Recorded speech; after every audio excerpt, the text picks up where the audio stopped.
प्रिया थांब. प्रिया प्लीज मला मला काही ऐकायचं नाही. प्लीज जाऊ दे मला. प्रिया थांब म्हटलं ना. आणि कुठे चाललेस एवढ्या रात्रीची? जीव द्यायला चालले मी. जाऊन मरते कुठेतरी. प्रिया काय बडबडतेस तू? मी तुला थांब सांगितलं तेव्हा थांब.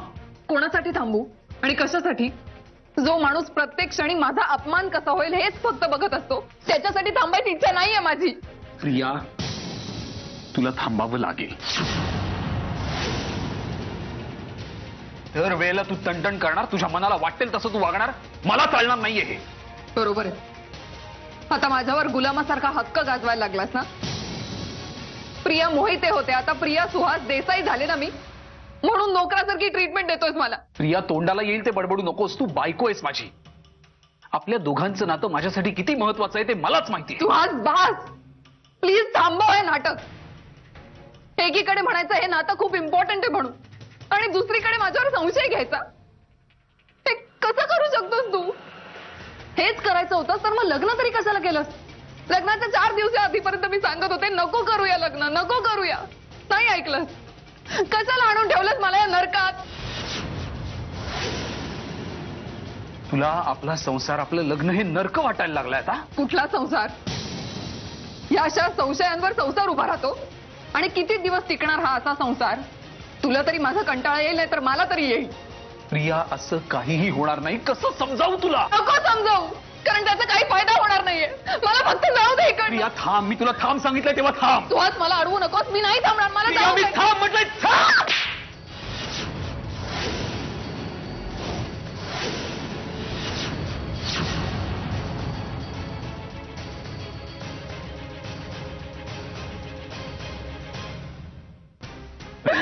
प्लीज ऐकडनं.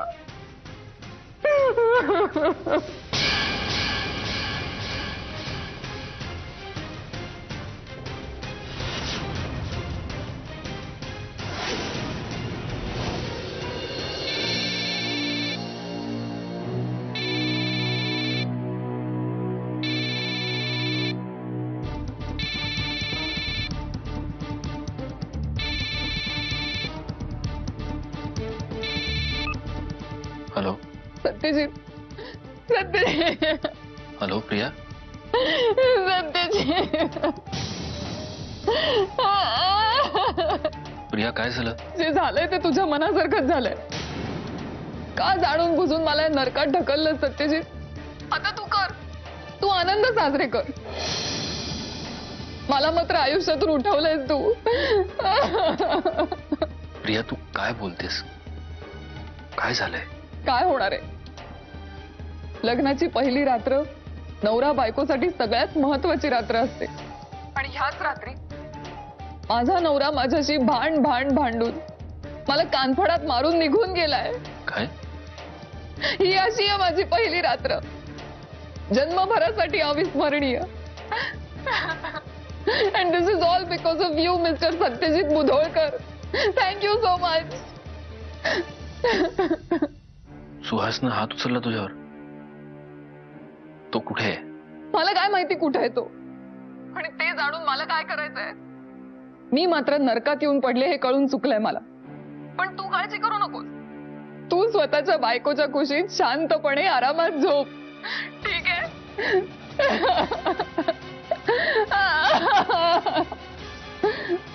हॅलो.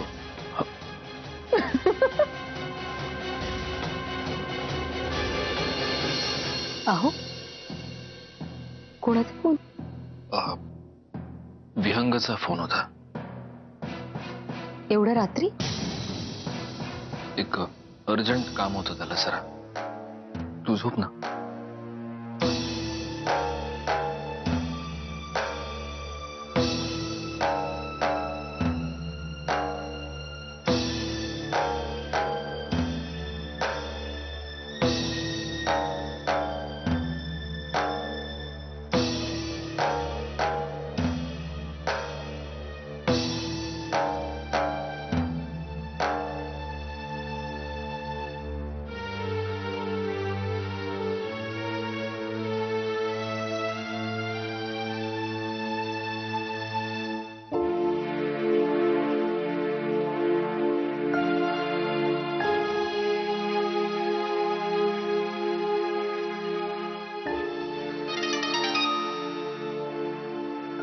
हा बोला भाऊजी, काय काम होतं? कशासाठी फोन केला? सुहास, कुठे आहेस तू आणि काय झालं तुझ्या आणि प्रियामध्ये? मला हा जाब विचारणारे तुम्ही कोण?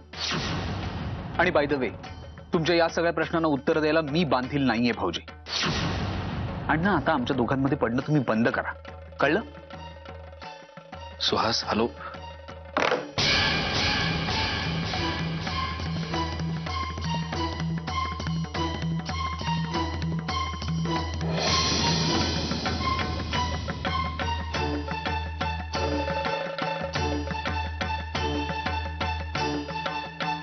अशी असते पहिली रात्र. सत्यजित मुधोळकर. माझं लग्न आणि लग्नानंतरची ही पहिली रात्र माझ्यासाठी अविस्मरणीय केल्याबद्दल तुमचे खूप खूप धन्यवाद.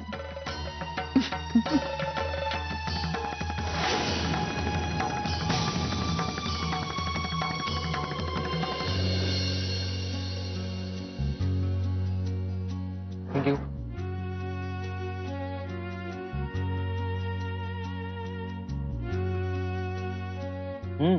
मस्त आला चहा.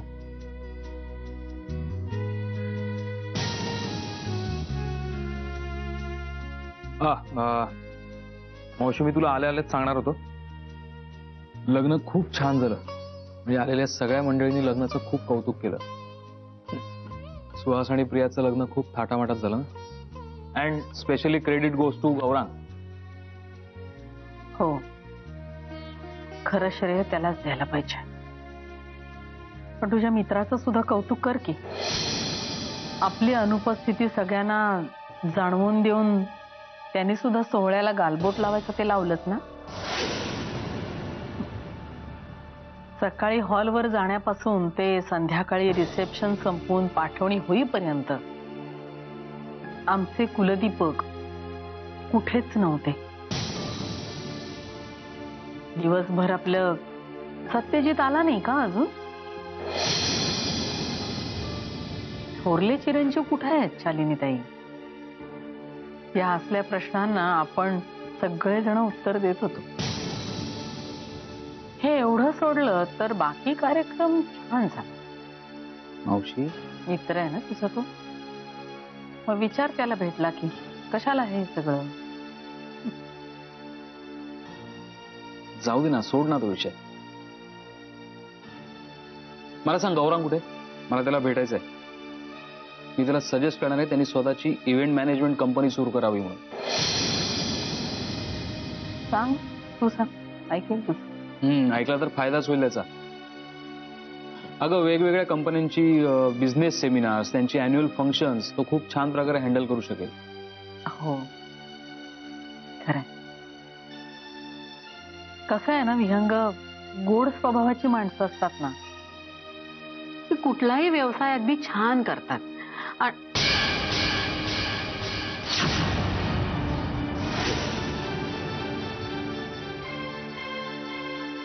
पण नीच प्रवृत्तीची, कावेबाजपणे वागणारी जी माणसं असतात ना, ते स्वतःच्या कर्मदरिद्रीपणामुळे सगळ्या गोष्टी गमावून बसतात.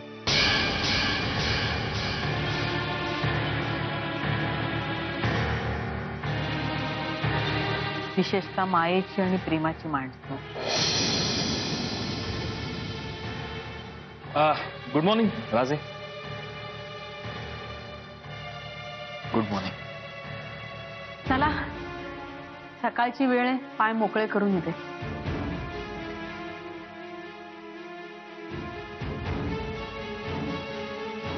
काय आहे, अलीकडे या घरामध्ये जीव घुसमटतो माझा.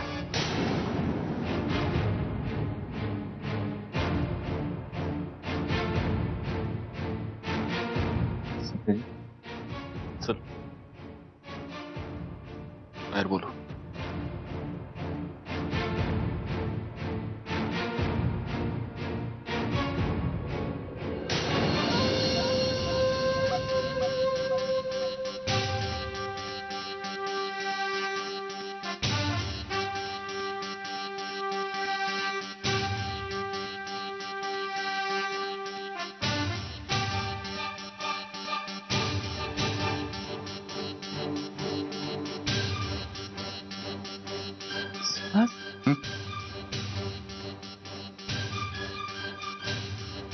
Priya Suhas, I am sorry. माझं चुकलं. काल मी खूप चुकीचे वागले. मला असं नको होतं वागायला, पण मी काय करू. मला खरंच असं वाटलं की तू सत्यजित वरून माझ्यावर संशय घेतोय.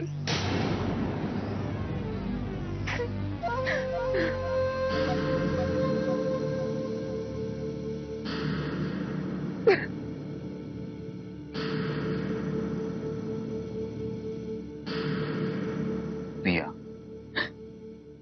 हे असं असं कसं करेन मी. माझा माझ्यावर नाही तेवढा तुझ्यावर विश्वास आहे. असा कसा वागू शकेन मी तुझ्याशी.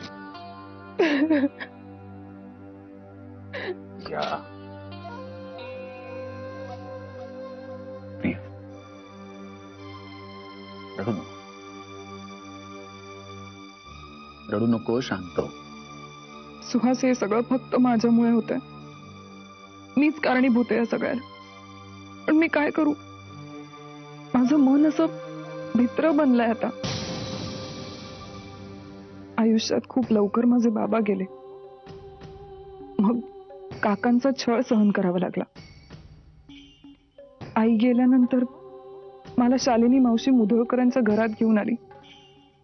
मला आश्रय दिला. आणि त्यानंतर मी पाहिलेला पुरुष म्हणजे सत्यजित मुधोळकर. अतिशय संतापी, आतल्या गाठीचा, संशयी. त्यांनी माझ्यावर केलेले उपकार जसे मी कधीच विसरणार नाही ना, तसाच त्यांनी केलेला माझा छळही मी कधी विसरू शकत नाही. मग माझी खात्री पटली की सगळे पुरुष सारखेच असतात, एकाच माळेचे मणी. प्रिया, प्रिया, अगं हा तुझा गैरसमज आहे. मला आता हळूहळू कळत येते. पण I am sorry Suhas. I am really very sorry शोना. आता बास, आता सारखी माफी मागत बसू नको. काय पण सुहास, माझ्या या मूर्खपणामुळे आपली कालची रात्र मात्र वाया गेली ना. खरंय, गेली ना, वाया गेली. काय हरकत आहे. आजचा अख्खा दिवस आहे ना आपल्याकडे, तो सत्कारणी लावूया. हा मला ना कधी कधी तुझं वागणंच कळत नाही सत्य. महत्वाचे निर्णय घेताना अतिशय समजूतदारपणे आणि हुशारीने निर्णय घेणारा तू हे असे साधे साधे निर्णय घेताना चुकतोस कसं. ती प्रिया एक फालतू अट तुझ्या समोर ठेवते आणि ती अट तू लगेच तू मान्य करून टाकतोस. काय चाललंय काय.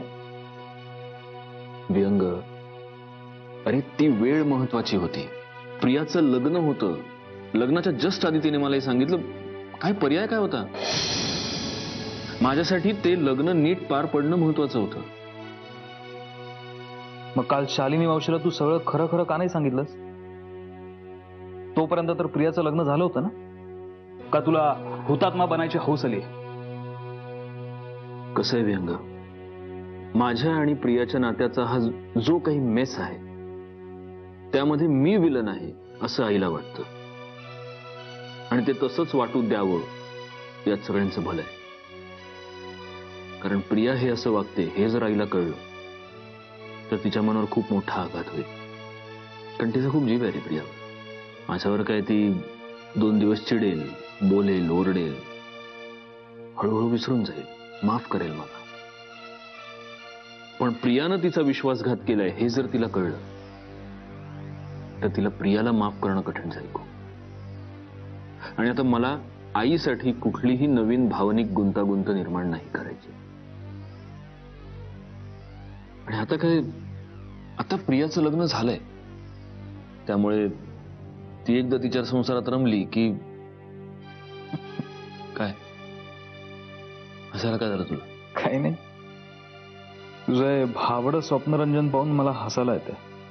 म्हणजे प्रिया तिच्या संसारात खरंच सुखी होईल, रमेल असं खरंच वाटतंय तुला? रमावंच लागेल तिला. हे बघ विहंग, मी तिला हे तिच्या लग्नाच्या आधी खूप क्लिअर सांगितलेलं आहे. उद्या जर कुठल्याही कारणानं तिचं आणि सुहासचं लग्न मोडलं तरी तिला माझ्या घरात आणि माझ्या आयुष्यात आता थारा नाही.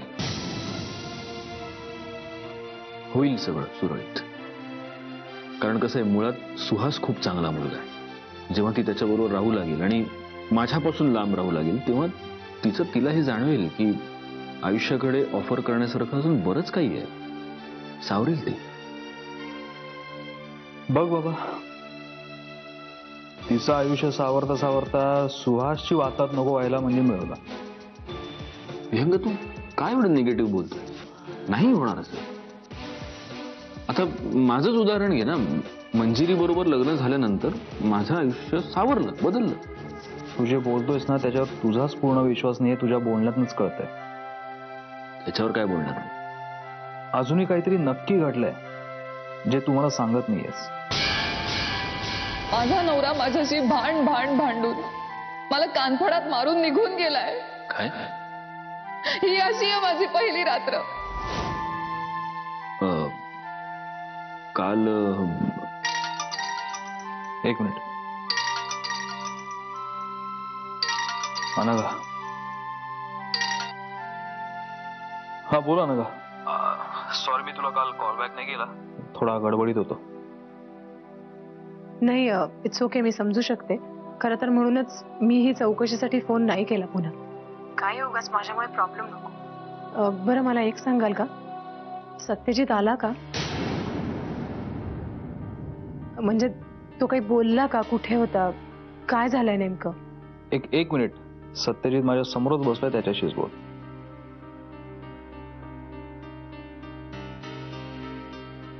Anagha, I am very sorry. माझ्यामुळे तुला काल खूप इनकन्व्हिनियन्स झाला. मंजिरी ज्या पद्धतीने तुझ्या घरी येऊन, I am really very sorry. ऐक, मला त्याचं अजिबात वाईट वाटलेलं नाहीये, त्यामुळे तू उगाच कसलाही गिल्ट घेऊ नकोस प्लीज. नाही तरीही. सत्यजित, कुठे होतास काल? ते मला तुला आत्ता नाही सांगता येणार, नंतर बोलू आपण.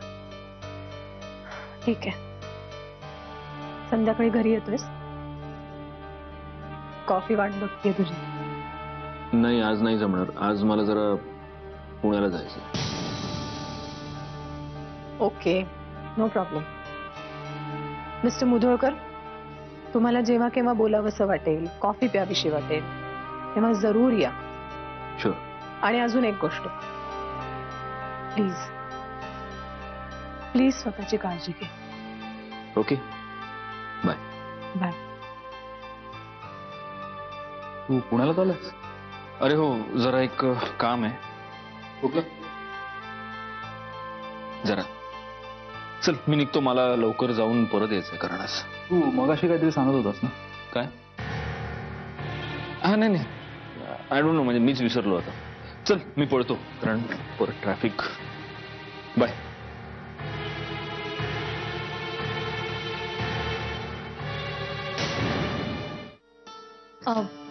मंजुषाताई, हे गेले का ऑफिसला? हो, विहंग आणि सत्यजित दादा कधीच गेले. मग बहुतेक मी पेलूला आंघोळ घालत असेल तेव्हा गेले असतील कदाचित. एरवी मी जिथे असेल तिथे येऊन निरोप घेतात माझा. आज नीट सांगूनही गेले नाहीत. कालचा राग गेला नसेल बहुतेक त्यांचा. म्हणजे? अहो नाही, ऍक्च्युली काय झालं ना, काल दिवसभर हे लग्न कार्यात नव्हते. मला वाटलं मग हे अनघा राजेंच्या घरी असतील, म्हणून मग मी विहंग भाऊजींना घेऊन अनघा राजेंच्या घरी गेले होते. तेच त्यांना आवडलं नसेल कदाचित. घरी आल्यावरही माझ्याशी नीट बोलले नाहीत. आणि आज सकाळी न सांगताच निघून गेले.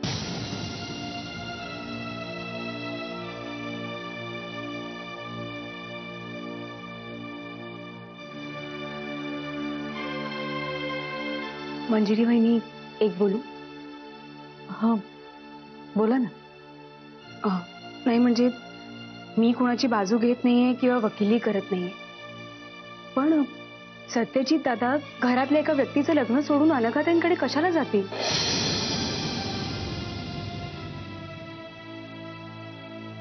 आणि दुसरी गोष्ट म्हणजे मला तुम्हाला एवढंच सांगायचंय की अनघाताईंच्या बाबतीत तुम्ही तुमच्या मनात कुठलाही किंतू आणू नका.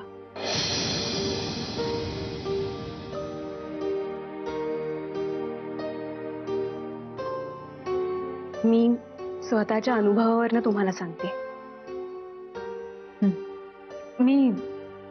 मी आलेच जरा. शुभ्रा एकटीच आहे ना? वहिनी, फक्त एकच सांगेन, सत्यजित दादा आणि अनघाताईंमध्ये फक्त मैत्रीचं नातं आहे.